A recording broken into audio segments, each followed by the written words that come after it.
Hello guys, सो हम start करने जा रहे हैं यहाँ पे कुछ इंटरेस्टिंग क्वेश्चन की सीरीज़। सो इस टॉपिक में या फिर इस सीरीज़ में हम जो भी क्वेश्चन डिसाइड करेंगे जिस भी टॉपिक से रिलेटेड, मेक श्योर कि आपको उस टॉपिक की थोड़ी सी प्रीवियस नॉलेज होनी चाहिए। आप स्कूल में, कॉलेज में या कहीं पे आपने उसको पढ़ रखा होना चाहिए। अदरवाइज वो क्वेश्चंस क्या है, शॉर्ट क्वेश्चंस क्यों बना, उसका आंसर कैसे आया। जनरली वो टॉपिक पढ़ते समय वो आंसर मिलता नहीं है। जनरली ऐसा नहीं क्योंकि हमेशा होता है ऐसा, जनरली नहीं मिलता है। इसलिए बोल रही हूँ कि आपको पास पहले से थोड़ी सी नॉलेज होनी चाहिए, अदरवाइज आपको समझ में नहीं आएगा। और साथ में हम जो हम देख रहे हैं मोल का अपना चैप्टर, वो साथ में चलता रहेगा। ठीक है। सो सबसे पहले आपके पास आता है हाइब्रिडाइजेशन। ठीक है। क्वेश्चन है आपके पास कि y pi bond not formed by overlapping of hybrid orbitals. So firstly मैं आपको शॉर्ट में बता दूं हाइब्रिडाइजेशन क्या होता है कि जब दो एटम ओवरलैप होते हैं आपके पास, और आपके पास क्या उनके जो ऑर्बिटल्स है वो ओवरलैप होते हैं और एक मॉलिक्यूल बनाते हैं। उससे पहले आपके पास जो सेंट्रल एटम है उसमें आपके पास क्या होता है कि उनके ऑर्बिटल के बीच में क्या होता है, हाइब्रिडाइजेशन होता है, यानी कि मिक्सअप होता है। इससे क्या होता है कि जो नए ऑर्बिटल जनरेट होते हैं वो आपके पास क्या होता है कि उनकी इलेक्ट्रॉन डेंसिटी इंक्रीज हो जाती है और उनको बोला जाता है हाइब्रिड ऑर्बिटल। सो यहाँ पे जब हम हाइब्रिडेशन कैलकुलेशन करते हैं तो जनरली अपन क्या कहते हैं कि केवल सिग्मा बॉन्ड ही पार्टिसिपेट करते हैं, या फिर जो हाइब्रिड ऑर्बिटल होता है वो केवल सिग्मा बॉन्ड का फॉर्मेशन ही करते हैं, पाई बॉन्ड का फॉर्मेशन नहीं करते हैं। सो बेसिकली थोड़ी सी आपको पता नहीं चाहिए कि सिग्मा बॉन्ड कब कैसे ओवरलैपिंग होने से बनता है और पाई बॉन्ड कैसे ओवरलैपिंग होने से बनता है। सो आपके पास क्या होता है, हम इसको N2 के एग्जाम्पल से समझेंगे।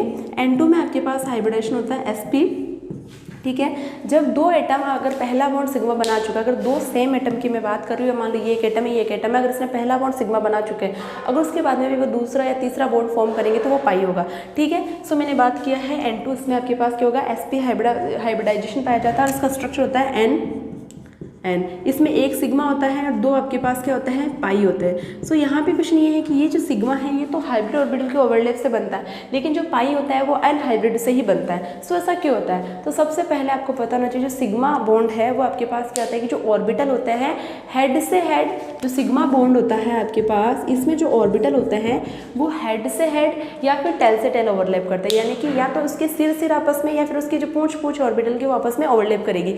यानी कि कहने का कंक्लूजन है कि इस ऑर्बिटल का एक सिरा, इस ऑर्बिटल का एक सिरा, यानी कि ओवरलैपिंग जोन आपके पास क्या होता है, एक होता है। ओवरलैपिंग जोन क्या होता है, एक होता है। ओवरलैपिंग जोन आपके पास क्या होता है, एक होता है। ठीक है। या तो आपके पास हेड से हेड या फिर आपके पास टेल से टेल ओवरलैपिंग होने से ये बनता है। फॉर एग्जांपल अगर मैंने कहा ये p ऑर्बिटल है, इसका ये प्लस चार्ज, इसका माइनस चार्ज है, ये आपके पास इसका प्लस चार्ज, इसका माइनस चार्ज है। अगर केवल इसका ये सिरा इसके इस सिरे से हेड से ओवरलैप करेगा, यानी एक ही जगह से ओवरलैप करेगा, तो सिग्मा बॉन्ड का फॉर्मेशन होगा।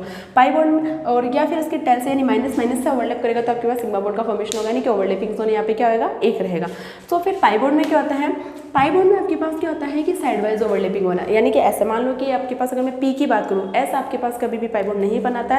अगर मैं बात करूँ पाई बॉन्ड की, जो ये p या df बनाता है, s नहीं बनाता है। इसमें आपके पास क्या होता है, ओवरलैपिंग जोन कितना होता है, ओवरलैपिंग जोन आपके पास होता है 2।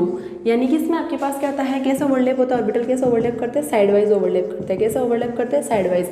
यानी कि अगर मैंने बोला कि जो p होता है उसका शेप आपको पता ही होगा, अगर आपने हाइब्रिडेशन पढ़ रखा है तो उसका जो शेप होता है वो होता है डबल आकार। कैसे होता है, डबल आकार, यानी कि डबल शेप्ड होता है, वो डबल डम्बल शेप होता है। कैसे होता है, डबल डम्बल शेप होता है, ऐसा कुछ होता है। मान लो ये p है और ये p है, इनके बीच में ओवरलैप हो रहा है तो पाई बॉन्ड बनता है, यानी कि यहाँ से भी ओवरलैप करेंगे और यहाँ से भी ओवरलैप करेंगे। अगर मैं बोलूँ ये p ऑर्बिटल है मेरा, एक p ऑर्बिटल और दूसरा p ऑर्बिटल है, तो यहाँ से भी ओवरलैप करेंगे और यहाँ से भी ओवरलैप करेंगे। यानी कि कहने का कंक्लूजन ओवरलैपिंग जोन कितने होते हैं, 2 होते हैं। ठीक है, ये हो गया। अब यहाँ पे बात आती है कि इतना सा बस याद रखना कि सिग्मा में ओवरलैपिंग जोन 1 होता है, पाई में ओवरलैपिंग जोन 2 होता है। हम बोल रहे हैं उसके बाद में हमने बोला है कि जो हाइब्रिडाइजेशन होता है उस प्रोसेस से क्या होता है कि इलेक्ट्रॉन डेंसिटी इंक्रीज हो जाती है। जो हाइब्रिड ऑर्बिटल है वहाँ पर इलेक्ट्रॉन पाए जाने की प्रोबेबिलिटी क्या हो जाती है, बढ़ जाती है। वो अच्छे से बॉन्ड बनाता है। कैसे, मैंने बोला ये एक नाइट्रोजन है, ये एक नाइट्रोजन है। जैसे मान लो इसका आपके पास है इलेक्ट्रॉनिक कॉन्फिगरेशन है 1s2, 2s2 और 2p3। ठीक है, इसका भी आपके पास सेम हो जाएगा 1s2, 2s2 और 2p3। Guys, hybridisation bond formation का पहले का प्रोसेस है, यानी कि इसका हाइब्रिडेशन अलग होगा, इसका अलग होगा। ये पूरा आपके पास जो हाइब्रिडाइजेशन होता है वो बॉन्ड फॉर्मेशन के पहले का प्रोसेस होता है। ठीक है। सो मैंने क्या बोला कि जो हाइब्रिडाइजेशन होता है उसमें केवल और केवल आउटर मोस्ट शेल के जो इलेक्ट्रॉन होते हैं वही पार्टिसिपेट करते हैं, यानी कि इसमें आपके पास ये वाले और इसमें ये वाले। सो ऐसा कुछ है, मैंने कहा ये 2s2 है, ये आपके पास क्या है 2s2 है, और ये आपके पास 2p3 है। सेम यहाँ पर आपके पास क्या है, ये 2s2 है और ये आपके पास 2p3 है। सो क्वेश्चन ये है आपके पास कि जो एस होता है वो आपके पास राउंड शेप में होता है, जो पी होता है इसमें 3 होता है, p x p y z, इनमें से किसी को भी पी एक्स मान सकते हो, पी जेड मान सकते हो, पी वाई मान सकते हो। ठीक है, मैंने बोला मान लो ये पी जेड है, ये आपके पास सॉरी ये पी एक्स है, ये आपके पास पी वाई है और ये आपके पास पी जेड है। सेम ये आपके पास राउंड शेप में है, अंदर आपके पास, और मैंने कहा ये आपके पास मान लो पी एक्स है, ये आपके पास पी वाई है और ये आपके पास पी जेड है। ये प्लस माइनस इलेक्ट्रॉन पाए जाने की प्रोबेबिलिटी बताता है, क्योंकि इलेक्ट्रॉन एक वेव नेचर होता है, तो कभी यहाँ पाया जा रहा है, कभी यहाँ, जब यहाँ पाया जा रहा है तो यहाँ पे नहीं पाया जा रहा होगा। अब हाइब्रिडेशन होने से क्या होता है कि जो ऑर्बिटल होती है उसकी इलेक्ट्रॉन डेंसिटी इंक्रीज हो जाती है। तो देखो जिस सपोज कि अगर पाई बॉन्ड है, तो हमने आपको बोला था कि जो एस है आपके पास वो हमेशा क्या बनाएगा, सिग्मा ऑर्बिटल बनाएगा। पाई जो है पी है वो आपके पास पाई भी बना सकता है, सिग्मा भी बना सकता है। जस्ट सपोज मैंने कहा कि ये दोनों आपके पास पाई बॉन्ड फॉर्मेशन कर रहे हैं। जस्ट सपोज अगर इन्होंने हाइब्रिडाइजेशन में पार्टिसिपेट किया, जस्ट सपोज करो कि अगर इन्होंने हाइब्रिडेशन में पार्टिसिपेट किया तो क्या होगा, ये जो आपके पास है ना इलेक्ट्रॉन डेंसिटी इंक्रीज हो जाएगी, इसकी जो इलेक्ट्रॉन डेंसिटी हो जाएगी इंक्रीज हो जाएगी, जिसका शेप कुछ इस प्रकार से हो जाएगा। ये आपके पास मान लो एक्स की, मैं वाई की और जेड की बात करूँ तो मान लो इसकी जो शेप हो जाए कुछ इस प्रकार से हो जाएगा, यानी कि इसकी इलेक्ट्रॉन डेंसिटी पाई जाने की प्रोबेबिलिटी बहुत ज़्यादा बढ़ जाएगी और नहीं पाई जाने की प्रोबेबिलिटी बहुत कम हो जाएगी। क्यों? क्योंकि इसने हाइब्रिडेशन कर लिया। कैसे होता है पूरा, अगर डिटेल में आपको देखना होगा तो नेक्स्ट लेक्चर मेरा उसी पे आएगा। ठीक है, इसमें आपके पास क्या हो जाएगा, ठीक है, ये आपके पास इन्होंने ये नाम, ये हाइब्रिड ऑर्बिटल है, अब ये ओवरलैप करेंगे।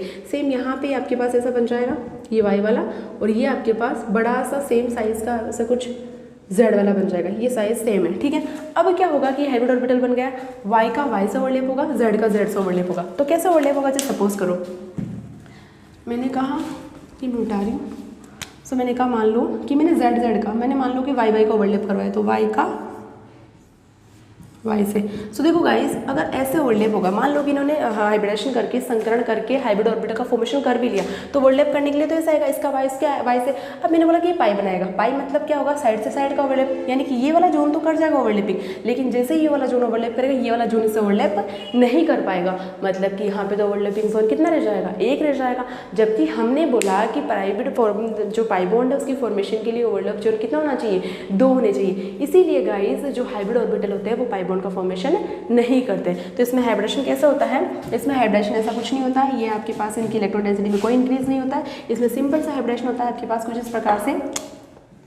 ठीक है, यहाँ पर आपके पास ये 3 थे, ठीक है, 2p3, ठीक है, और ये आपके पास 2s2 था।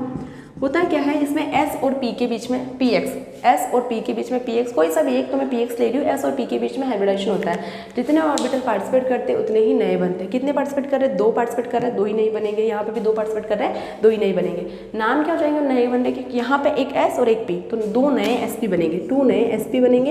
यहाँ पे भी आपके पास 2 sp ऑर्बिटल फॉर्मेशन होगी। ये आपके पास हाइब्रिडेशन में पार्टिसिपेट नहीं करेंगे, केवल पाई बॉन्ड का फॉर्मेशन। क्यों? क्योंकि इनको पाई बॉन्ड का फॉर्मेशन करना है और आपके पास नाइट्रोजन गैस का फॉर्मेशन करना है। सो कैसे होता होगा, यहाँ पे 2 नए बनते हैं, सो ये नाइट्रोजन है, ये नाइट्रोजन है, इसका एक sp, जिसमें से देखो ये sp इसमें क्या होंगे, लोन पेयर ऑफ इलेक्ट्रॉन रहेंगे, इस एक sp में क्या रहेंगे, लोन पेयर ऑफ इलेक्ट्रॉन रहेंगे, और एक sp सिग्मा बॉन्ड का फॉर्मेशन करेगा। सो इसका sp आया और उसका भी sp आया, आपस में ओवरलैप किया, इसने ओवरलैप कर लिया तो ये सिग्मा बॉन्ड का फॉर्मेशन हो गया। और एक sp में आपके पास क्या रहेंगे, लोन पेयर रहेंगे, एक sp में आपके पास क्या रहेंगे, लोन पेयर ऑफ इलेक्ट्रॉन रहेंगे, सेम एक sp में लोन पेयर ऑफ इलेक्ट्रॉन रहेंगे। फिर ये पाई कैसे फॉर्मेशन होगा, मान लो इसका pz है, मैंने बोला इसका pz, एक होता है py, ये py है, प्लस और प्लस, जिसका साइज में कोई चेंज नहीं होगा। ये आपके पास क्या हो जाएगा, इसका pz है प्लस माइनस, सेम यहाँ पर आपके पास है,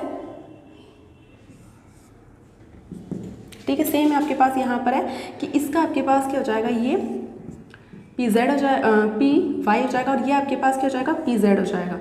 ठीक है, बस अब यहाँ से इसका ओवरलैप और यहाँ से इसका ओवरलैप। गाइस अब यहाँ पे ओवरलैपिंग जोन 2 है, ठीक है। अब यहाँ पे इतने दूर दूर नहीं, एकदम सिग्मा बॉन्ड जैसे बनाए बिल्कुल पास आ गए, पास आके इसका जोन इससे हो गया, इसका जोन इससे, और ये इससे ओवरलैप कर गया और ये इससे ओवरलैप कर गया, यानी कि ये सिग्मा बॉन्ड बन गया, ये आपके पास पाई बॉन्ड बन गया, जिसको मैं pz के बीच में लिख सकती हूँ। और यहाँ पर भी आपके पास क्या हो जाएगा, ये आपके पास क्या बन गया, पाई बॉन्ड बन गया, इसको मैं क्या लिख सकती हूँ, पाई py के बीच में लिख सकती हूँ। तो कुछ इस प्रकार से फॉर्मेशन हो जाता है।